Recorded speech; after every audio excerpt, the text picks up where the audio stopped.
별 2개가 네 목숨이라도 지켜줄 것 같나? 내 눈엔 그저 썩은 비계, 덩어리에 박힌 장식일 뿐이야. 사단장 최만호의 계급장을 단숨에 뜯어버린 707 전설 한서윤 중장의 이 무자비한 일갈 뒤에는 과연 어떤 충격적인 사건이 숨겨져 있었을까요? 오만한 권력으로 병사들을 짓밟던 소장 최만호가 제 발로 지옥문에 걸어 들어가게 된 그 소름 돋는 전말을 지금 바로 공개합니다. 영상 보시기 전에 구독과 좋아요 한번 눌러주시면 세상 사연에 큰 힘이 됩니다. 무료로 할 수 있는 소중한 응원, 더 좋은 이야기로 보답하겠습니다. 이제 시작하겠습니다. 강원도 인제군 북면 백두대간의 험준한 산세가 사방을 에워싼 그곳에는 대한민국 육군 제12 고병사단 을지부대가 자리하고 있었다. 동절기의 인제는 단순한 추위를 넘어선 생존의 시험장과 같았다. 살을 파고드는 칼바람은 두꺼운 방한복을 무력하게 만들었고 끝없이 내리는 눈은 세상을 단절시키며 고립의 공포를 불러일으켰다. 이러한 척박한 환경 속에서도 묵묵히 국방의 의무를 다하는 병사들이 있었지만 그들의 헌신을 거름 삼아 자신의 사리사욕을 채우는 검은 그림자 역시 공존하고 있었다. 그 그림자의 정점에는 제12 보병사단 산하 연대장인 박두식 대령이 있었다. 그의 어깨 위에서 빛나는 3개의 무궁화는 국가가 부여한 명예의 상징이었으나 박두식에게 그것은 하부 조직을 쥐어짜 비자금을 조성할 수 있는 절대적인 권력의 열쇠에 불과했다. 박두식은 이 지역에서 수십 년을 버티며 자신만의 왕국을 건설했다. 그는 군사시설 보수용으로 책정된 예산을 교묘하게 전용하여 자신의 호주머니를 채웠고 부대의 유류고에서 정기적으로 기름을 빼돌려 민간 주유소에 헐값으로 넘기는 파렴치한 행위를 일삼았다. 그의 집무실은 언제나 따뜻한 온기가 감돌았지만 그곳을 드나드는 장교들과 병사들은 얼음물 속에 던져진 듯한 압박감을 느껴야 했다. 박두식은 부하들의 약점을 잡는데 탁월한 재능이 있었다. 규정을 어긴 사소한 실수조차 그는 기록으로 남겨두었다가 결정적인 순간에 협박의 도구로 활용했다.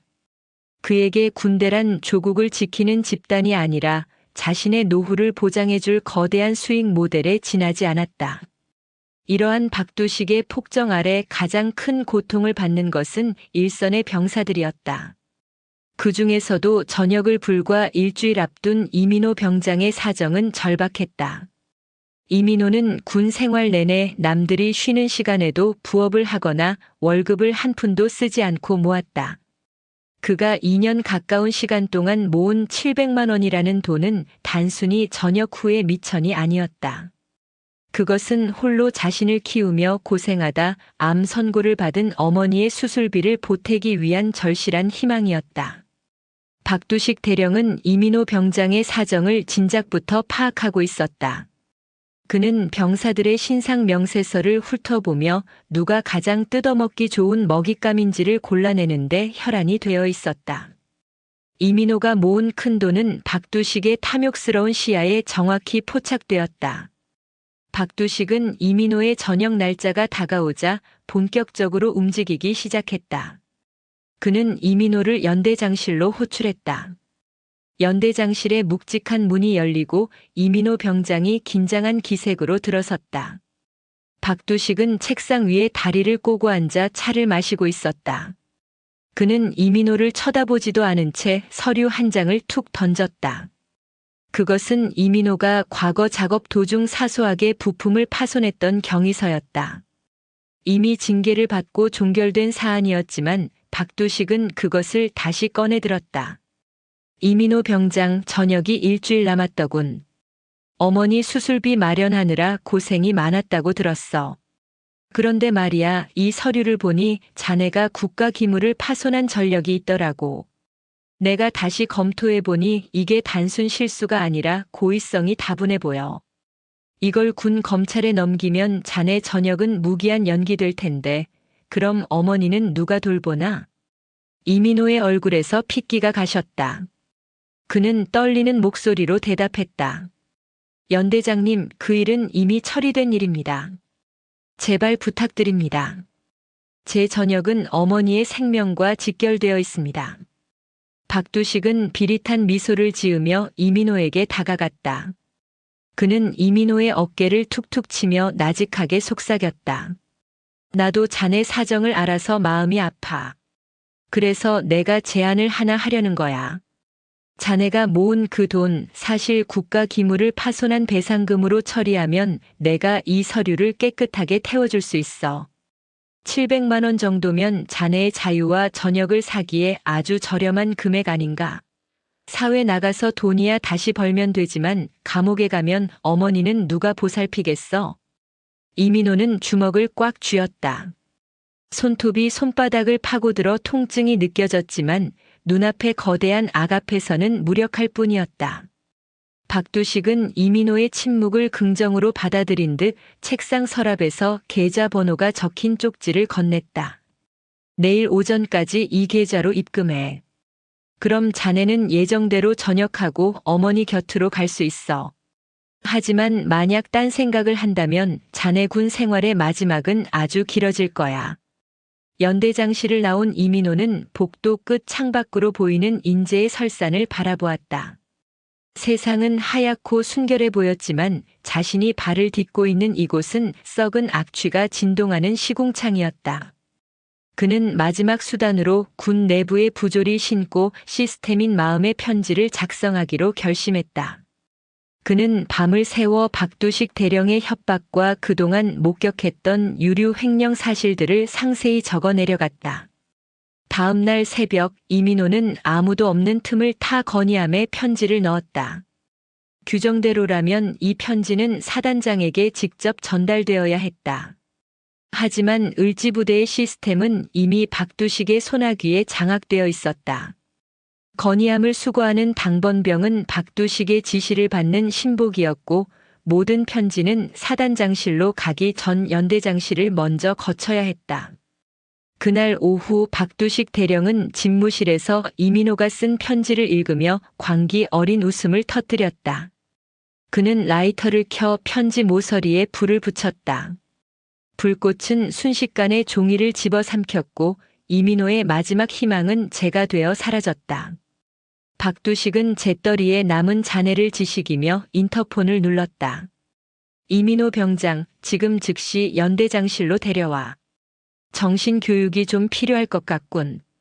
박두식은 이민호를 불러다 놓고 대놓고 폭언을 퍼부었다. 그는 이민호의 뺨을 서류 뭉치로 내리치며 비웃었다. 자네가 감히 나를 고발해? 이 편지가 사단장님께 갈 줄 알았나? 이 부대의 모든 공기는 내가 허락해야 흐르는 거야. 감히 하찮은 병사 나부랭이가 장교의 권위에 도전하다니 자네는 이제 전역은커녕 영창에서 남은 생을 보내게 될 거다. 이민호는 바닥에 주저앉아 절망했다. 조국을 지키기 위해 청춘을 바쳤던 시간들이 주마등처럼 스쳐 지나갔다. 어머니의 수술비는커녕 자신의 앞날조차 어둠에 잠겼다. 그는 인제의 차가운 바닥에 이마를 대고 흐느꼈다. 그 누구도 자신의 목소리를 들어주지 않는 고립된 산속에서 그는 죽음보다 깊은 절망을 맛보고 있었다. 한편 제12보병사단의 상급 부대인 제3군단 사령부에서는 새로운 변화의 바람이 일고 있었다. 707 특수임무단 출신으로 수많은 사선을 넘나들며 최연소 중장의 자리에 오른 한서윤 군단장이 부임을 앞두고 있었기 때문이다. 그녀는 부임 전부터 을지부대 일대의 부조리에 대한 첩보를 입수하고 있었다. 한서윤은 화려한 취임식 대신 단독으로 부대를 시찰하겠다는 파격적인 결정을 내렸다. 한서윤 중장은 알고 있었다. 위로 올라갈수록 진실은 가려지고 보고서는 미화된다는 사실을 말이다. 그녀는 직접 현장의 바닥까지 내려가 썩은 뿌리를 찾아내기로 했다. 그녀가 탄 검은색 세단이 인제의 구불구불한 산길을 따라 을지부대를 향해 달리기 시작했을 때 박두식 대령은 여전히 자신의 승리를 자신하며 병사들의 고혈을 짜낼 계획에 몰두하고 있었다. 인제의 밤은 더욱 깊어갔고 적막한 산중에는 짐승의 울음소리만이 공허하게 울려 퍼졌다. 하지만 그 정적을 깨고 정의의 칼날을 쥔 한여군 장군이 다가오고 있었다. 한서윤 중장의 차가운 눈빛은 어둠 속에서도 길을 잃지 않았고 그녀의 어깨에서 빛나는 세 개의 별은 부패한 자들의 심장을 꿰뚫을 준비를 마친 상태였다. 박두식 대령과 최만호 소장, 그리고 그들이 구축한 견고한 비리 카르텔은 자신들이 맞이할 최후를 전혀 짐작하지 못했다. 그들은 여전히 권력의 단맛에 취해 있었고 병사들의 눈물 위에 쌓아 올린 성벽이 영원할 것이라 믿었다. 그러나 707의 전설이라 불리는 한서윤은 함정을 파는 여우보다 빠르고 먹잇감을 노리는 매보다 날카로웠다. 제2보병사단 노도부대와 제12보병사단 을지부대가 인접한 강원도 인제군 북면의 산악지대는 겨울이면 살아있는 모든 것들의 숨통을 조여오는 혹독한 환경으로 변모한다. 살을 파고드는 칼바람은 산맥의 능선을 타고 내려와 부대 울타리를 흔들고 칠흑 같은 어둠은 군의 질서와 원칙마저 집어삼킬 듯 무겁게 내려앉았다. 그 어둠을 뚫고 한 대의 검은색 SUV 차량이 눈 덮인 도로를 미끄러지듯 달리고 있었다. 운전대를 잡은 이는 대한민국 육군 제3군단장으로 갓 부임한 한서윤 중장이었다. 그녀의 어깨 위에서 빛나는 세 개의 별은 가로등 불빛조차 닿지 않는 차 안에서도 서늘한 권위를 뿜어내고 있었다.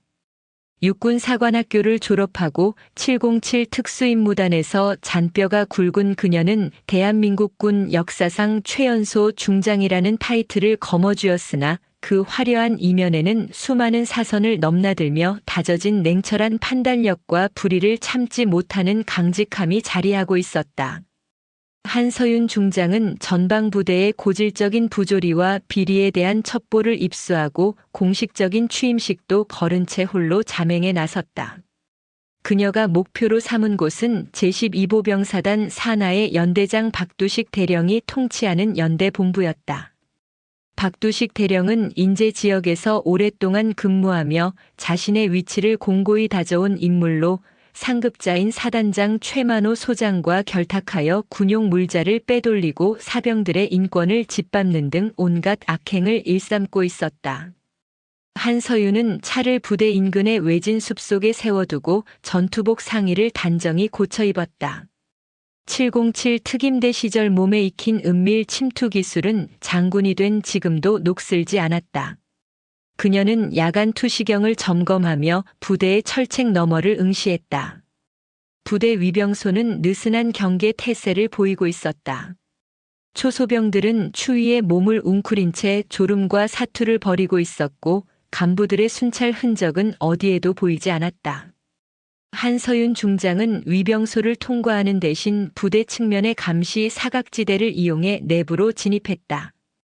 눈 위에 발자국이 남지 않도록 신중하게 발걸음을 옮기며 그녀는 연대 본부 건물을 향해 다가갔다. 건물의 불빛은 드문드문 켜져 있었으나 연대장실이 위치한 2층 창문에서는 유독 밝은 빛이 새어나오고 있었다. 한서윤은 숨을 죽이고 건물 벽을 타고 이동했다. 그녀의 머릿속에는 오직 하나, 부하의 어머니 수술비를 갈취하고 군의 기강을 무너뜨린 박두식 대령에 대한 응징뿐이었다. 연대 본부 내부로 잠입한 그녀는 복도의 그림자를 이용해 연대장실 문 근처까지 도달했다. 문 너머에서는 껄껄거리는 박두식 대령의 목소리와 함께 술잔이 부딪히는 소리가 들려왔다. 이봐, 황 사장. 이번에 유류고에서 빼낸 경유값이 꽤 짭짤하더군. 사단장님께도 보고를 드렸으니 뒤처리는 확실하게 해두라고. 그 이민호 병장놈이 모은 적금도 곧 내 수중에 들어올 테니 우리 사업은 더 번창할 거야. 박두식 대령의 목소리에는 일말의 가책도 느껴지지 않았다. 그와 함께 술을 마시는 이는 인근 지역에서 고물상과 주유소를 운영하며 군납 비리에 가담하고 있는 민간인 업자였다. 한서윤 중장은 문고리를 잡은 손에 힘을 주었으나 지금 당장 문을 열고 들어가기보다는 더 확실한 증거를 포착하기 위해 감정을 억눌렀다. 그녀는 소형 녹음기를 꺼내 그들의 대화를 기록하기 시작했다. 박두식은 이어 사단장인 최만호 소장과의 관계를 과시하며 자신들이 구축한 비리 카르텔이 얼마나 견고한지를 떠들어댔다. 별 2계단 최 소장님이 내 뒤를 봐주고 있는데 누가 감히 나를 건드리겠어?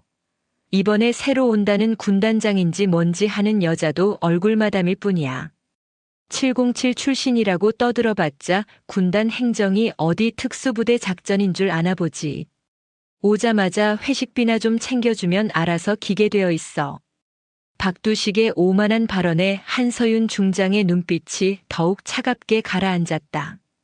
그녀는 복도 끝에서 들려오는 발소리를 감지하고 재빨리 옆방인 비어있는 회의실로 몸을 숨겼다. 발소리의 주인공은 박두식 대령의 비서실에서 근무하는 하사였다. 그는 박두식의 술시중을 들기 위해 안주를 챙겨 연대장실로 들어갔다. 한서윤은 회의실 어둠 속에서 잠시 숨을 고르며 부대의 전반적인 분위기를 살폈다. 복도를 지나는 병사들의 얼굴은 하나같이 생기를 잃고 피로에 찌들어 있었다. 장교들은 병사들을 소모품처럼 부리며 자신들의 안위만을 걱정하고 있었다. 한서윤은 이것이 단순히 개인의 일탈이 아닌 조직 전체가 병들어 있다는 증거임을 직감했다. 회의실에서 나온 한서윤 중장은 연대 본부 뒷마당에 위치한 간이 창고 쪽으로 향했다. 그곳은 박두식 대령이 빼돌린 군용 물자를 임시로 보관하는 장소라는 첩보가 있었다. 창고 입구에는 자물쇠가 굳게 채워져 있었지만 한서윤은 휴대용 공구를 이용해 이를 손쉽게 무력화했다. 창고 안으로 들어선 그녀의 눈앞에는 경악스러운 광경이 펼쳐졌다. 병사들에게 보급되어야 할 신형 방한복과 전투화 박스들이 가득 쌓여 있었고 한쪽에는 부대의 유류고에서 빼돌린 것으로 보이는 드럼통들이 줄지어 있었다. 모든 박스에는 을지부대의 마크가 선명하게 찍혀 있었다. 한서윤은 스마트폰을 꺼내 창고 내부의 모습을 사진으로 남겼다. 이것만으로도 박두식 대령과 최만호 소장을 군사법정에 세우기에 충분한 증거였다. 증거 수집을 마친 한서윤 중장은 다시 연대 본부 건물을 빠져나와 자신이 주차해둔 곳으로 복귀했다. 그녀는 차 안에서 군단 보안팀장인 장도식 소령에게 전화를 걸었다. 장도식 소령은 한서윤이 707 특임대 시절부터 가장 신뢰해온 부하로 현재는 군단 감찰 및 보안 업무를 총괄하고 있었다. 장 소령, 지금 당장 감찰팀을 소집해라. 타깃은 제12보병 사단이다. 연대장 박두식 대령과 사단장 최만호 소장의 비리 증거를 확보했다. 하지만 놈들이 상부에 줄이 닿아 있으니 일반적인 절차로는 힘들 거다. 군단장 직권으로 특별 감찰령을 선포한다. 내일 오전 8시를 기해 연대 본부를 급습한다. 한서윤 중장의 목소리는 흔들림이 없었다. 장도식 소령은 군단장의 단호한 명령에 짧고 굵게 대답했다. 알겠습니다, 군단장님. 즉시 작전 준비에 들어가겠습니다. 그런데 사단장 최만호 소장은 육군 본부 쪽 인사들과도 친분이 깊어 역풍이 불 수도 있습니다. 역풍이 불면 더 좋지. 그 바람에 썩은 가지들을 한꺼번에 쳐낼 수 있을 테니까. 내가 책임진다. 자네는 오직 진실을 밝히고 증거를 확보하는 데만 집중해라. 그리고 이민호 병장의 신변 보호를 최우선으로 해라. 그 친구가 겪은 억울함은 반드시 보상받아야 한다. 통화를 마친 한서윤 중장은 핸들을 꽉 잡았다. 그녀의 눈앞에는 눈물 흘리던 이민호 병장의 모습과 오만하게 술잔을 기울이던 박두식 대령의 모습이 교차했다. 대한민국 군대는 조국을 지키는 신성한 곳이어야 한다. 그 신성함을 더럽히는 자들은 그가 누구든 계급이 무엇이든 예외 없이 처단해야 한다는 것이 그녀의 철학이었다. 한서윤은 차에 시동을 걸고 다시 군단 사령부를 향해 달리기 시작했다. 인제의 밤하늘은 여전히 어두웠으나 그녀가 비추는 정의의 불빛은 이미 부패한 자들의 성벽을 허물기 시작하고 있었다. 다음 날 새벽 한서윤 중장은 군단 사령부 연병장에서 장도식 소령과 감찰팀원들을 마주했다. 그들은 모두 전투복 차림에 무장까지 갖춘 상태였다. 일반적인 감찰이 아닌 범죄 조직을 소탕하는 작전과도 같은 분위기였다. 한서윤은 대열 앞에 서서 팀원들을 일일이 응시했다. 오늘 우리는 우리 군 내부의 적을 소탕하러 간다. 놈들은 계급장 뒤에 숨어 부하들의 고혈을 빨고 국가의 재산을 횡령했다. 이것은 단순히 비리를 잡는 것이 아니라 군의 명예를 회복하는 성전이다. 나의 명령 없이는 그 누구도 대열을 이탈하지 마라.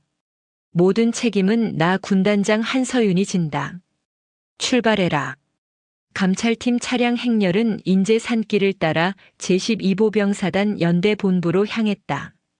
그 시각 박두식 대령은 숙취에서 깨어나 집무실에서 이민호 병장의 적금 통장을 어떻게 빼앗을지 궁리하고 있었다.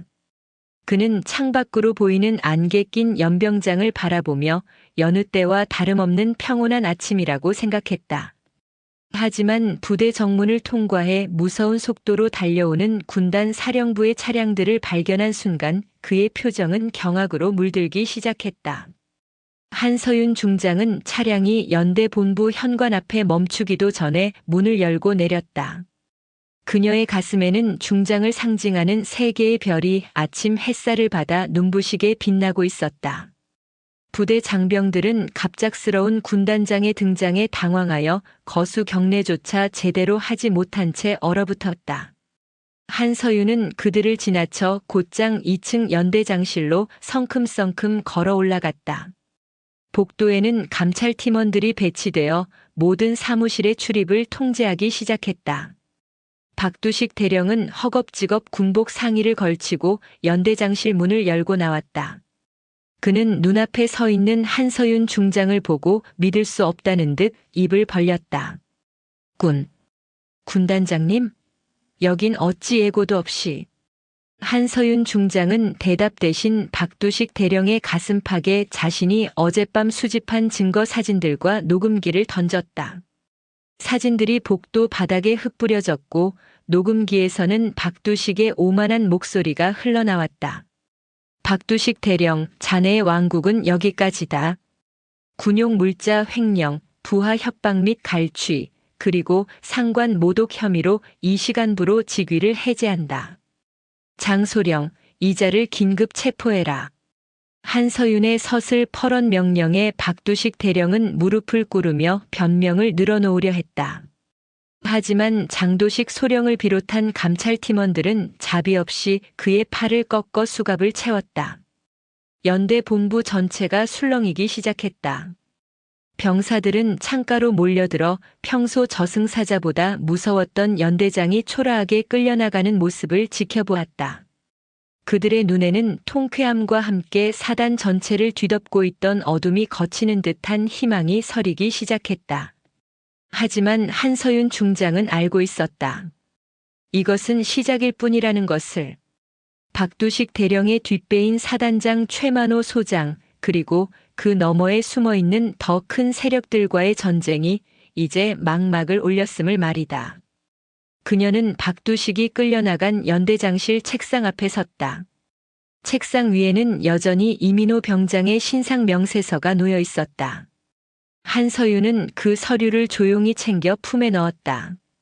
그녀의 시선은 창밖 멀리 사단 사령부가 위치한 방향을 향했다. 최만호 소장, 이제 당신 차례다. 한서윤 중장의 나직한 읍조림은 차가운 겨울 공기를 타고 연대 본부 전체로 퍼져나갔다. 707의 전설이라 불리는 그녀의 반격은 이제 누구도 막을 수 없는 폭풍이 되어 부패한 권력의 심장부를 향해 몰아치고 있었다. 병사들은 자신들을 지켜줄 진짜 지휘관의 등장을 목격하며 숨죽여 다음 전개를 기다리고 있었다. 인제의 설사는 이 거대한 정의의 행진을 묵묵히 지켜보고 있었고 대한민국 군의 뒤틀린 역사가 바로잡히는 순간을 기록하고 있었다. 장도식 소령은 현장의 장비와 서류들을 압수하며 한서윤 중장에게 다가갔다. 그의 손에는 박두식 대령이 숨겨두었던 비밀 금고에서 나온 찬명 계좌 통장들과 상납 리스트가 들려 있었다. 군단장님, 리스트를 확인했습니다. 최만호 소장뿐만 아니라 육군본부 군수 라인의 몇몇 장성들 이름도 보입니다. 판이 생각보다 훨씬 큽니다. 한서윤 중장은 리스트를 훑어보고는 싸늘하게 미소 지었다. 상관없다. 별이 몇 개든 뿌리가 얼마나 깊든 상관없이 전부 도려낸다. 이것이 내가 이 자리에 있는 이유다. 장소령, 지금 즉시 사단 사령부로 이동한다. 최만호 소장을 직접 대면하겠다. 한서윤 중장의 결연한 의지에 감찰팀원들은 다시 일사불란하게 움직였다. 연대 본부를 뒤흔든 폭풍은 이제 사단 사령부를 향해 진격하기 시작했다. 억울함에 가슴을 치던 병사들의 기도가 마침내 응답을 받은 순간이었으며 인재의 검은 그림자가 정의의 빛 앞에 비명을 지르기 시작한 역사적인 아침이었다. 그녀의 발걸음은 거침이 없었고 그 뒤를 따르는 장병들의 눈빛은 전설적인 사령관에 대한 존경과 신뢰로 가득 차 있었다. 제12보병사단 을지부대의 사단장 집무실은 겉으로 보기에는 엄숙하고 절제된 군인의 공간이었으나 그 이면에는 썩은 악취가 진동하는 탐욕의 소굴이었다. 사단장 최만호 소장은 자신의 어깨 위에서 빛나는 두 개의 별이 영원한 권력을 보장해 줄 것이라 믿어 의심치 않았다. 그는 박두식 대령이 연대 본부에서 군단 감찰팀에게 체포되었다는 급보를 접하고도 처음에는 코웃음을 쳤다. 자신들이 쌓아 올린 견고한 인맥과 육군 본부 군수 라인에 든든한 뒷배가 있는 한 갓 부임한 새파란 여군 군단장 하나가 어쩌지 못할 것이라 확신했기 때문이었다. 하지만 박두식이 끌려나가는 영상과 압수된 장부의 내용이 심상치 않다는 소식이 전해지자 최만호의 여유는 순식간에 차가운 공포로 변했다. 그는 집무실에 비치된 값비싼 위스키를 병째로 들이키며 흔들리는 눈동자를 감추려 애썼다. 최만호 소장은 단순히 부패한 군인이 아니었다. 그는 군내 사조직인 청룡회의 핵심 멤버로서 수십 년간 행정의 허점을 파고들어 자신만의 성벽을 쌓아온 교활한 전략가였다. 그는 한서윤 중장이 707 특수임무단 출신답게 전공법으로 치고 들어오리라는 것을 알고 있었다. 그렇기에 그는 전면전 대신 치졸하고도 치명적인 역공을 준비하기 시작했다. 전공법으로 무너뜨릴 수 없는 상대라면 그녀의 도덕성과 명예를 난도질하여 스스로 무너지게 만드는 것이 그의 방식이었다. 최만호는 곧바로 자신의 신복인 정훈 참모와 인사 참모를 호출했다. 그들은 이미 최만호와 생사고락을 함께하며 온갖 비리를 공유해온 공범들이었다. 군단장이 707식 게릴라전을 펼치고 있군. 하지만 여기는 산속 작전지가 아니라 여론과 행정이 지배하는 정치판이라는 걸 가르쳐줘야겠어.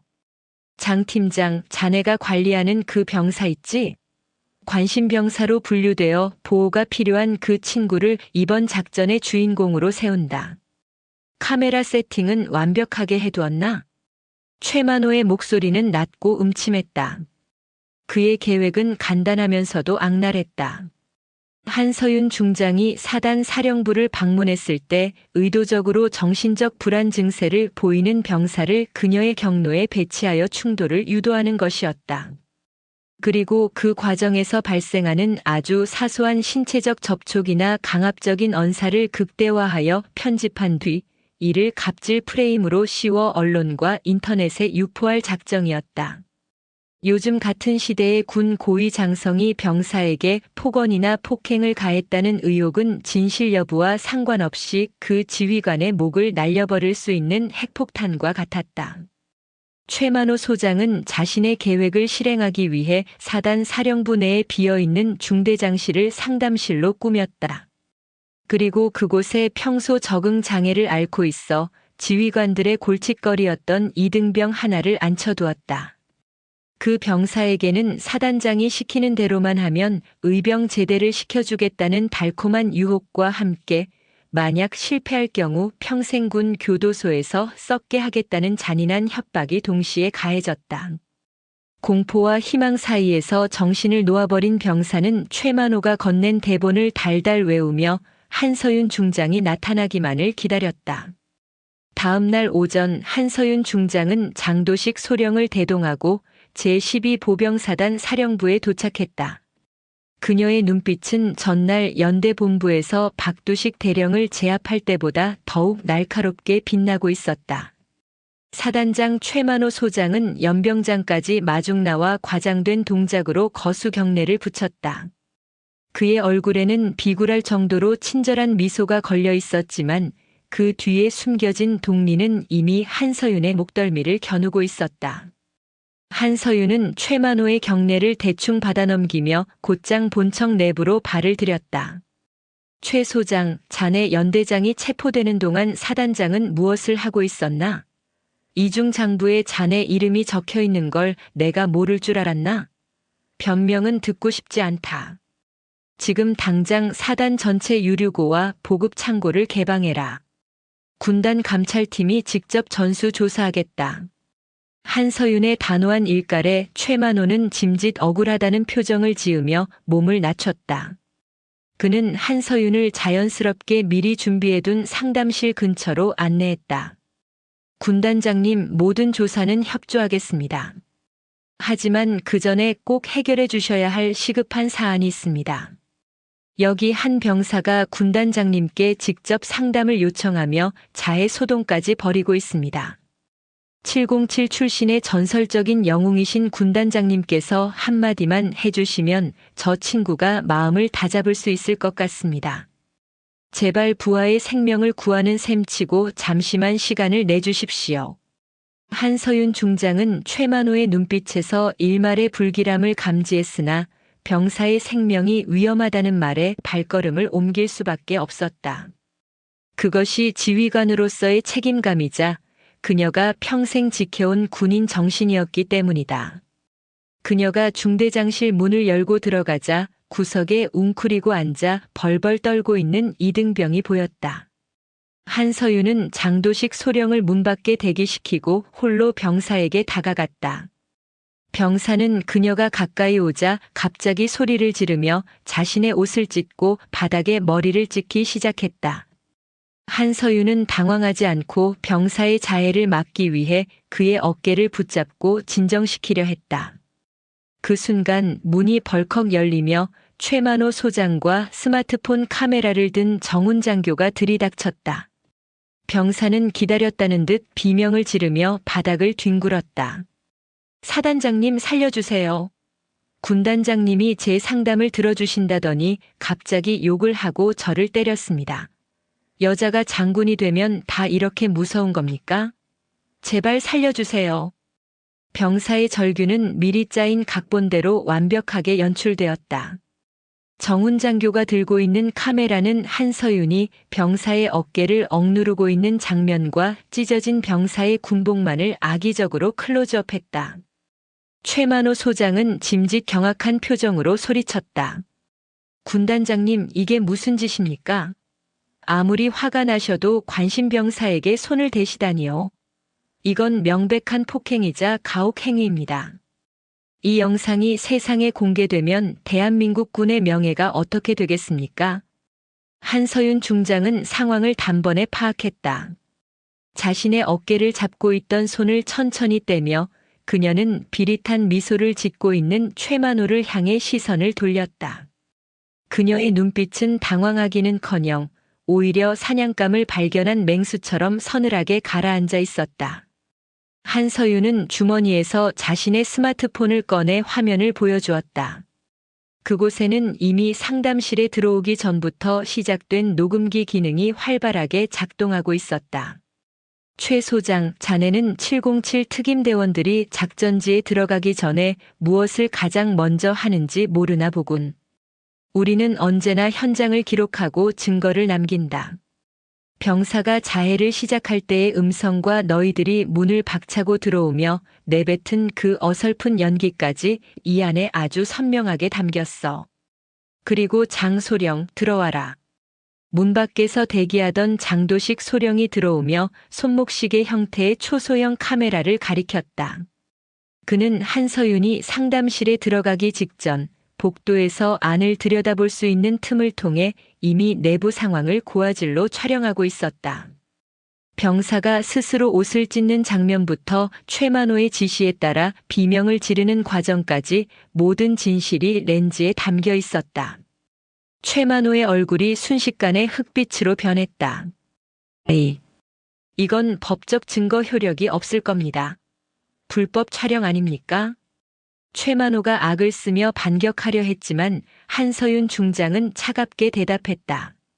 불법인지 아닌지는 군 검찰이 판단하겠지.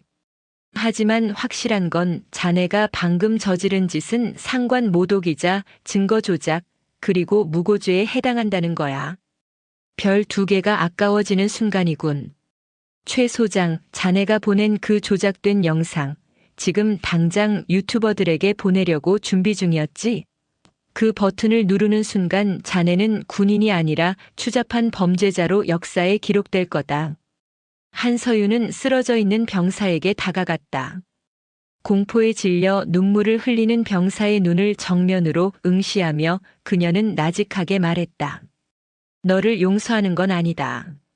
하지만 너를 협박한 저자들의 죄는 뼈저리게 느끼게 해주지. 사실대로 말해라. 누가 시켰나? 병사는 최만호 소장의 서슬 퍼런 눈치를 살피다가 결국 한서윤의 위험에 굴복하여 모든 사실을 털어놓았다. 사단장이 의병 제대를 시켜주겠다고 꼬드겼으며 녹취 대본까지 직접 짜주었다는 자백이 상담실 안에 울려 퍼졌다. 최만호 소장은 다리에 힘이 풀려 주저앉았다. 그는 자신이 파놓은 함정이 도리어 자신의 목을 조르는 밧줄이 되어 돌아왔음을 깨달았다. 한서윤 중장은 그런 최만호를 짐승을 보듯 내려다보며 장도식 소령에게 명령했다. 사단장 최만호 소장과 공무원 참모진 전원을 현장에서 긴급 체포해라. 저항할 경우 707식 무력 제압을 허가한다. 그리고 육군본부 감찰실에 연락해 제3군단 전체에 대한 특별수사권을 발동하겠다고 전해라. 이제 쥐새끼들의 구멍을 하나하나 찾아내어 괴멸시킬 시간이다. 한서윤의 명령과 동시에 감찰팀원들이 최만호의 팔을 꺾어 제압했다. 어깨 위에서 빛나던 2개의 별은 이제 수치스러운 낙인이 되어 바닥을 굴렀다. 최만호는 연행되면서도 비명을 질렀다. 한서윤, 내 뒤에는 청룡회가 있어. 육본 영감님들이 내 목을 가만히 두지 않을 거다. 넌 여기서 끝이야. 한서윤 중장은 그의 비명소리를 등 뒤로 흘리며 상담실을 나섰다. 복도에는 소식을 들은 사단 장교들이 공포와 경탄이 섞인 눈으로 그녀를 바라보고 있었다. 한서윤은 정모를 깊게 눌렀으며 장도식 소령에게 말했다. 장소령, 놈들이 믿는 그 뒷배라는 바위들까지 한꺼번에 부셔버리러 가자. 청소는 원래 구석진 곳부터 시작해서 마지막에 큰 쓰레기를 치우는 법이니까. 그녀의 발걸음은 더욱 단단해졌고 인제의 겨울 공기는 정의의 서늘한 기운을 담아 더욱 매섭게 몰아쳤다. 최만호 소장의 함정은 오히려 한서윤에게 사단 전체를 합법적으로 뒤엎을 수 있는 명분을 제공해 주었을 뿐이었다. 707의 전설은 이제 단순한 수식어가 아니라 부패한 권력을 도려내는 실존하는 칼날이 되어 군의 심장부를 향해 진격하고 있었다. 병사들은 사단장의 몰락을 지켜보며 진정한 지휘관이 무엇인지를 깨달았고 을지부대의 낡고 부패한 성벽은 그렇게 무너져 내리고 있었다. 한서윤 중장은 멈추지 않았다. 그녀의 별 3개는 어두운 인재의 밤을 밝히는 유일한 정의의 등불이었고 그 빛은 이제 더 거대한 악의 소굴을 비출 준비를 마쳤다. 제12보병 사단과 제3군단을 뒤흔든 숙청의 소식은 강원도 인제의 산맥을 넘어 계룡대 육군본부와 용산 국방부의 심장부까지 삽시간에 번져나갔다. 한서윤 중장이 단행한 현장 체포는 군의 서열과 관례를 정면으로 거스르는 파격이었고, 이는 곧 기득권을 쥐고 있던 거대한 세력들의 반발을 불러일으켰다. 연대장 박두식 대령과 사단장 최만호 소장이 줄줄이 수갑을 차고 끌려가는 모습이 담긴 내부 첩보는 육군 내 사조직인 청룡회의 수뇌부들을 분노하게 했다. 그들은 자신들의 성역을 침범한 한서윤을 제거하기 위해 국가 권력에 맞먹는 거대한 기제를 작동시키기 시작했다. 한서윤 중장이 군단 사령부로 복귀하기도 전에 그녀를 향한 정치적 공세와 법적 압박은 이미 시작되어 있었다. 언론에는 익명의 제보를 바탕으로 한 왜곡된 보도들이 쏟아졌다. 육군 최연소 여성 중장이라는 타이틀은 독이 되어 돌아왔다. 과도한 진급에 따른 영웅 심리가 억울한 하급 지휘관들을 사지로 몰아넣고 있다는 프레임이 짜였다. 박두식 대령의 유가족과 최만호 소장의 측근들은 한서윤이 707 특수임무단 출신답게 강압적인 수사 기법을 동원하여 허위 자백을 받아냈다고 주장하며 인권위원회와 군 검찰에 진정서를 제출했다.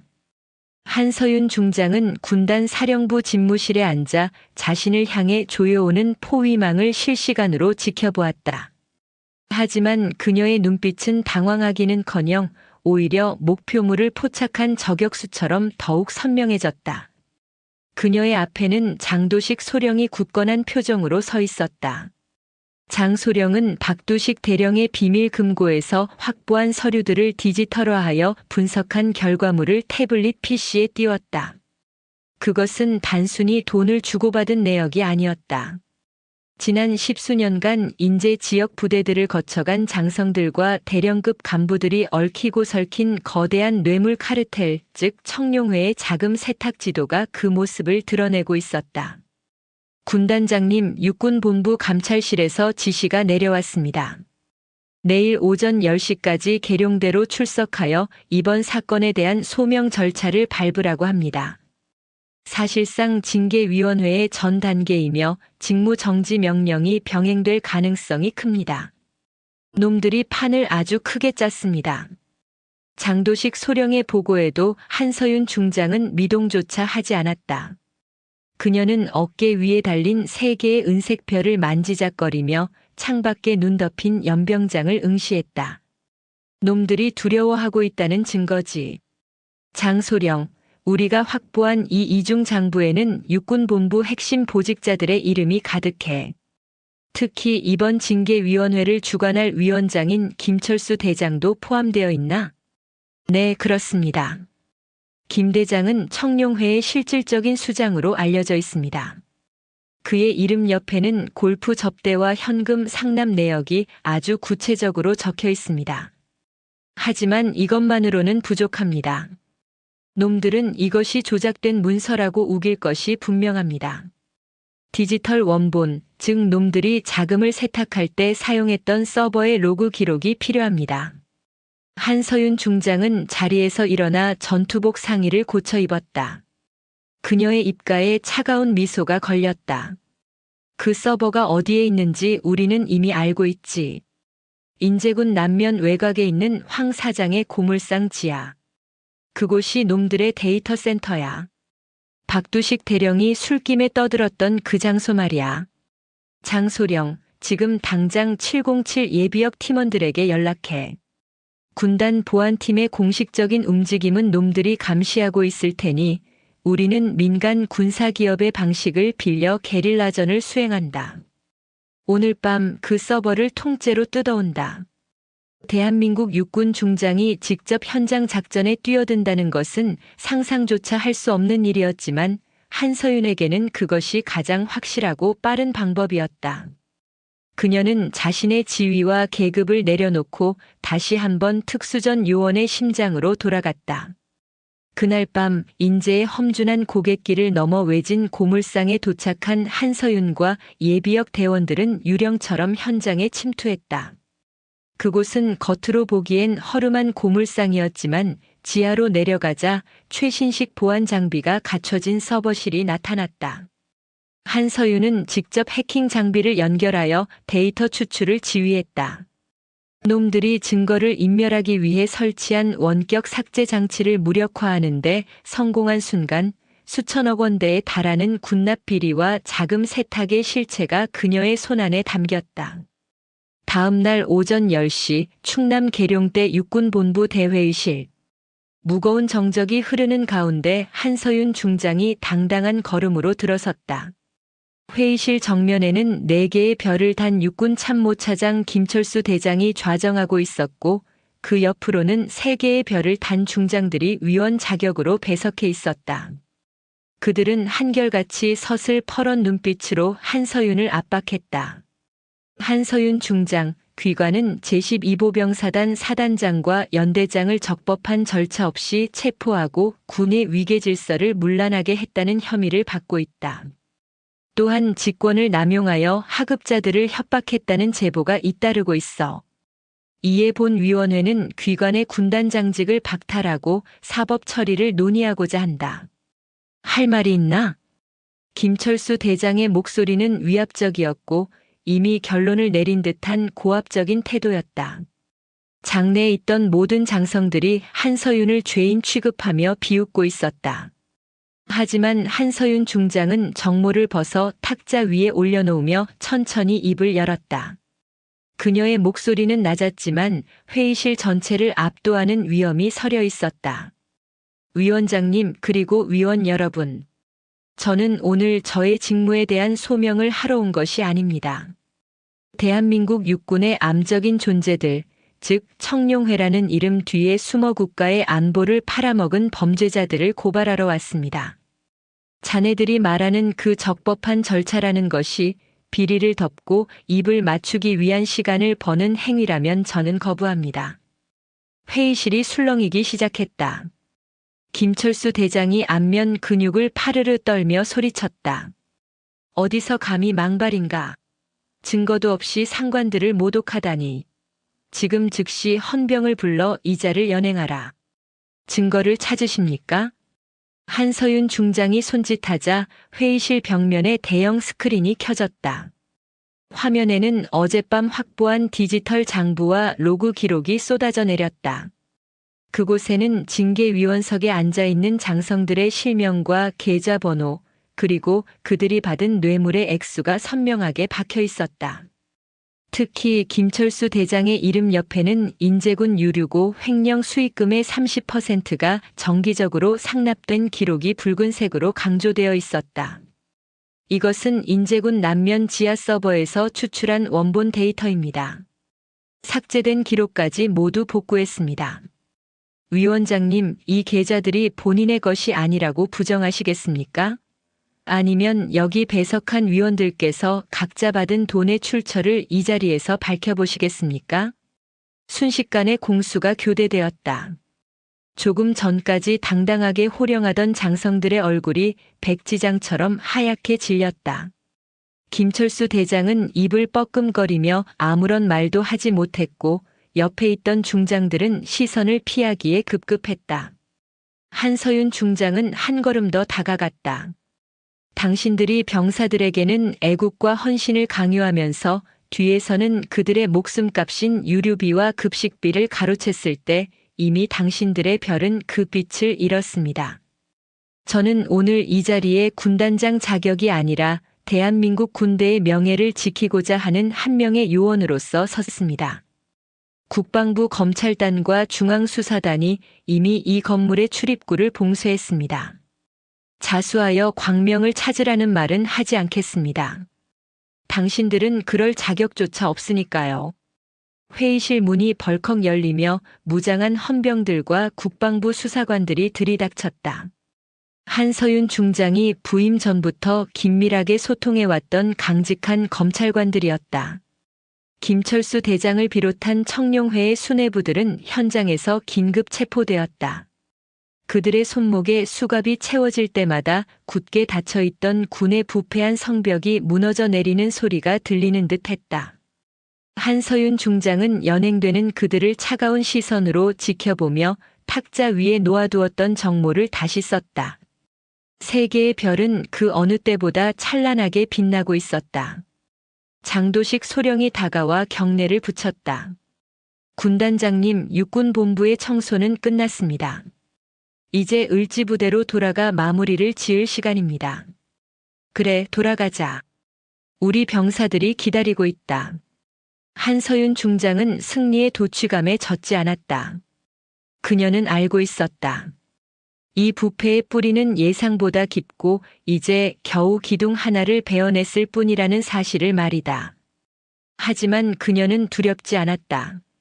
자신의 등 뒤에는 진실을 갈망하는 수만 명의 장병이 있고 그녀의 손에는 정의라는 날카로운 칼날이 쥐어 있기 때문이었다. 그녀가 계룡대 본청 건물을 나설 때 소식을 전해 들은 젊은 장교들과 병사들이 복도 양옆으로 길을 터주며 경의를 표했다. 그것은 계급에 대한 예우가 아니라 진정한 지도자에 대한 존경의 표시였다.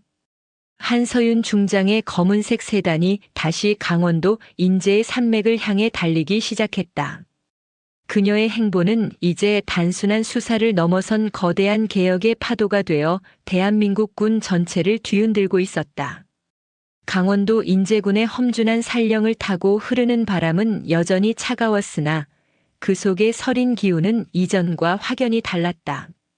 제12보병사단 을지부대의 연병장을 뒤덮었던 무거운 침묵과 불신의 안개는 걷히고 그 자리에는 장병들의 활기찬 함성과 서로에 대한 신뢰의 온기가 채워지기 시작했다.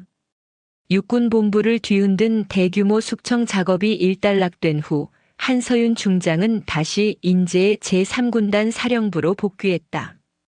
그녀의 어깨 위에서 빛나는 세 개의 은색별은 이제 단순한 계급의 상징을 넘어 이 땅의 모든 병사에게 정의가 살아있음을 증명하는 등불과도 같았다. 부패의 온상이었던 사단장 최만호 소장과 연대장 박두식 대령이 군사법정에서 중형을 선고받았다는 소식은 전 장병에게 전해졌고 이는 군 역사상 전례 없는 정화의 시작을 알리는 신호탄이었다. 한서윤 중장은 복귀하자마자 가장 먼저 행정 및 보급 체계를 정상화하는 데 총력을 기울였다. 박두식 대령이 빼돌렸던 유류와 부식비는 즉시 장병들의 처우 개선을 위해 재배정되었다. 차디찬 겨울바람 속에서 미지근한 국물과 부족한 난방에 시달리던 병사들의 생활관에는 뜨거운 온기가 돌기 시작했고 식탁 위에는 정당한 대우를 상징하는 풍성한 식단이 차려졌다. 한서윤은 집무실에만 머물지 않고 매일 새벽같이 예하부대를 직접 시찰하며 병사들의 목소리를 들었다. 그녀가 나타날 때마다 장병들은 억지로 짜낸 경례가 아닌 마음 깊은 곳에서 우러나오는 존경의 마음을 담아 구호를 외쳤다. 인제의 사냐를 울리는 그 소리는 대한민국 육군이 비로소 제자리를 찾아가고 있다는 증거였다. 그러던 어느 날 한서윤 중장은 저녁을 하루 앞둔 이민호 병장을 군단장실로 호출했다. 군단장실의 문을 열고 들어오는 이민호의 얼굴에는 예전의 절망과 공포 대신 명예로운 저녁을 앞둔 청년의 자부심과 희망이 가득했다. 한서윤은 자리에서 일어나 그를 맞이했다. 그녀의 책상 위에는 박두식 대령에게서 환수한 돈과 군단 자체적으로 마련한 경력금이 담긴 봉투가 놓여 있었다. 한서윤은 그 봉투를 이민호에게 건네며 조용히 입을 열었다. 이민호 병장, 그동안 고생이 많았다. 자네가 모았던 이 돈은 어머니의 수술비로 사용될 소중한 희망이다. 박두식 대령이 자네의 희망을 짓밟으려 했지만 결국 정의는 자네의 편이었다. 이 안에는 자네가 성실히 모은 돈뿐만 아니라 자네의 용기에 대한 군단 전체의 감사의 마음이 담겨 있다. 사회에 나가서도 자네가 보여준 그 강인한 의지로 어머니를 잘 보살펴 드리길 바란다. 이민호 병장은 봉투를 건네받는 손을 미세하게 떨며 고개를 숙였다. 그의 눈가에는 참아왔던 뜨거운 눈물이 고였다. 박두식 대령의 협박 아래 홀로 흐느끼던 밤들을 지나 국가가 자신의 고통을 알아주고 명예를 지켜주었다는 사실에 가슴이 벅차올랐다. 이민호는 주먹을 꽉 쥐고 한서윤 중장을 향해 생애 가장 절도 있는 경례를 붙였다. 군단장님 정말 감사합니다. 제 청춘을 바친 이 군 생활이 헛되지 않았음을 깨닫게 해주셨습니다. 사회에 나가서도 군단장님께서 보여주신 그 정의로운 모습을 잊지 않고 저 또한 남을 돕고 올바르게 사는 사람이 되겠습니다. 정말 감사합니다. 이민호의 외침은 군단장실 벽을 타고 묵직하게 울려 퍼졌다. 한서윤은 그의 경례를 정중히 받아주며 옅은 미소를 지었다. 그녀에게 이 순간은 수백 명의 장성을 숙청하는 것보다 훨씬 더 큰 가치가 있는 승리였다. 한 명의 병사가 억울함 없이 군문을 나서는 것, 그것이야말로 진정한 지휘관의 소명이자 승리임을 그녀는 잘 알고 있었다. 이민호 병장이 문을 나서 연병장을 가로질러 갈 때 한서윤은 창가에 서서 그의 뒷모습을 오랫동안 지켜보았다. 한 청년의 인생을 지켜냈다는 안도감이 그녀의 마음속을 훈훈하게 채웠다. 다음 날 오전 제12보병사단 연병장에서는 사단 전체 장병이 집결한 가운데 대규모 전비 태세 검열 및 결의 대회가 열렸다. 한서윤 중장은 3개의 별이 달린 정복을 갖춰 입고 사열대 위에 섰다. 그녀의 곁에는 이번 수사에 혁혁한 공을 세운 장도식 소령이 굳건히 자리를 지키고 있었다. 연병장에 도열한 수천 명의 장병은 한서윤의 등장에 열렬한 환호를 보냈다. 그녀는 마이크 앞에 서서 사열대를 가득 메운 장병들을 하나하나 응시했다. 인재의 칼바람 속에서도 미동 없이 서 있는 그들의 눈빛에는 이전에는 볼 수 없었던 강렬한 전우애와 자부심이 서려 있었다. 제3군단 그리고 을지부대 장병 여러분, 우리는 지난 시간 동안 우리 내부를 갉아먹던 부패와 싸웠습니다. 어깨 위에 계급장을 훈장 삼아 여러분의 헌신을 가로챘던 자들은 이제 모두 사라졌습니다. 나는 군단장으로서 여러분에게 약속합니다. 다시는 여러분의 정당한 노력이 무시당하거나 부당한 권력 앞에 눈물 흘리는 일이 없도록 하겠습니다. 군인은 국가를 지키는 방패이며 그 방패가 녹슬지 않도록 지키는 것이 나의 역할입니다. 여러분은 이제 누구보다 당당하게 인재의 산맥을 지키는 진정한 용사들입니다. 나는 여러분이 자랑스럽습니다. 한서윤의 사자후는 연병장을 넘어 인재의 골짜기마다 메아리쳐 퍼졌다. 장병들은 목청껏 구호를 외치며 화답했다. 그것은 억압에 의한 복종이 아니라 진심으로 지휘관을 따르겠다는 맹세였다. 결의 대회가 끝난 후 한서윤은 연병장 바닥까지 내려가 병사들의 손을 일일이 맞잡았다. 그녀는 병사들의 전투와 상태를 살피고 식사는 맛있는지, 고향의 가족들은 평안한지 세심하게 물었다. 그 모습은 영웅적인 장군이라기보다는 자식 같은 병사들을 걱정하는 든든한 보호자에 가까웠다. 병사들은 자신들의 눈높이에서 이야기하는 군단장을 보며 진정한 군대의 의미를 다시금 새겼다. 이후 제12보병사단은 대한민국에서 가장 군기가 엄정하면서도 병사들의 만족도가 높은 부대로 탈바꿈했다. 부패한 간부들이 사라진 자리에는 한서윤 중장의 철학을 따르는 강직한 지휘관들이 임명되었다. 유류고와 보급 창고는 더 이상 누군가의 비자금 창고가 아니었으며 병사들에게 지급되는 모든 물품은 최상의 상태로 전달되었다. 인제의 주민들 또한 군에 대한 신뢰를 회복했다. 군단장이 직접 지역 상권을 챙기며 군과 민이 상생하는 방안을 마련하자 지역 경제에도 활기가 돌았다. 인제군은 이제 군부대와 지역사회가 하나로 뭉친 모범적인 지역으로 거듭났다. 시간이 흘러 계절은 다시 바뀌고 인제의 사냐에도 푸릇푸릇한 봄 기운이 돋아나기 시작했다. 한서윤 중장은 군단 사령부 근처의 한적한 능선에 올라 멀리 보이는 철책선을 바라보았다. 그녀의 곁에는 이제 중령으로 진급한 장도식 중령이 함께 서 있었다.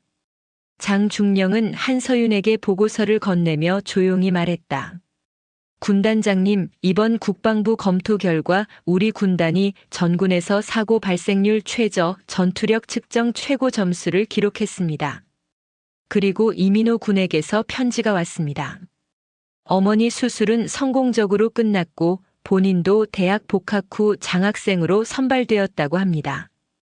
군단장님께 받은 은혜를 잊지 않고 열심히 살고 있다는 소식입니다.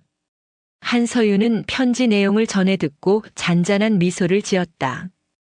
그녀는 멀리 지평선을 바라보며 대답했다. 다행이군. 우리가 흘린 땀과 눈물이 한 청년의 인생을 바꿨다면 그것으로 충분해. 장중령, 하지만 우리는 여기서 멈춰서는 안 된다. 부패는 잡초와 같아서 조금이라도 방심하면 다시 자라나기 마련이지. 우리는 끊임없이 우리 스스로를 경계하고 닦아야 한다. 그것이 이 별의 무게를 견디는 유일한 방법이니까. 한서윤 중장의 말에는 지휘관으로서의 엄중한 책임감과 국가에 대한 변함없는 충성심이 담겨 있었다. 그녀는 707 특수임무단 출신의 전설적인 요원에서 이제는 대한민국 육군을 개혁하는 거대한 물줄기가 되어 있었다. 그녀의 발걸음이 향하는 곳마다 낡은 관습은 부서지고 새로운 정의가 세워졌다. 사람들은 그녀를 가리켜 인재의 수호자라 불렀고 병사들은 그녀를 자신들의 영원한 사령관으로 기억했다. 어느덧 해가 뉘엿뉘엿 지고 인재의 산등성이가 붉게 물들기 시작했다. 한서윤은 정모를 고쳐 쓰고 다시 부대를 향해 걸음을 옮겼다. 그녀의 등 뒤로 불어오는 바람은 이제 더 이상 차갑지 않았다. 그것은 새로운 시대를 알리는 희망의 바람이었고 정의로운 군대를 갈망하는 모든 이들의 염원이 담긴 부드러운 손길이었다. 한서윤 중장이 남긴 전설은 제3군단과 제12보병사단의 역사 속에 영원히 박제되었으며 그녀의 이름을 들을 때마다 장병들은 가슴속 깊은 곳에서 뜨거운 자부심을 느꼈다. 인재의 검은 그림자는 이제 완전히 사라졌다. 그 자리에는 한서윤이라는 이름의 찬란한 별빛이 내려앉아 길을 잃은 이들에게 방향을 제시하고 있었다. 대한민국 군대의 명예를 회복하고 병사들의 눈물을 닦아준 그녀의 이야기는 세월이 흘러도 변치 않는 전설로 전해질 것이었다. 한서윤은 오늘도 묵묵히 자신의 자리를 지키며 조국의 안녕과 부하들의 행복을 위해 기도했다. 그녀가 내딛는 한 걸음 한 걸음은 대한민국 육군이 나아가야 할 올바른 이정표가 되었고 인재의 험준한 산맥은 그 위대한 행진을 묵묵히 축복하고 있었다. 정의는 결코 잠들지 않으며 진정한 지휘관은 부하의 마음속에서 영원히 산다는 진리를 한서윤 중장은 온몸으로 증명해 보였다. 오늘 이야기는 여기까지입니다.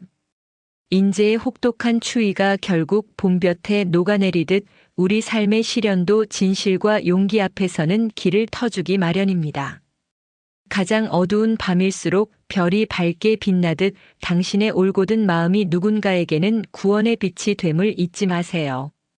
정의는 묵묵히 제 갈 길을 걷는 사람의 곁을 결코 떠나지 않습니다. 오늘도 당신의 하루에 따뜻한 정의와 평안이 가득 깃들길 바랍니다. 시청해 주셔서 감사합니다. 영상이 재미있으셨다면 구독과 좋아요, 댓글까지 부탁드리고 오늘도 건강하고 행복한 하루 되시길 바랍니다.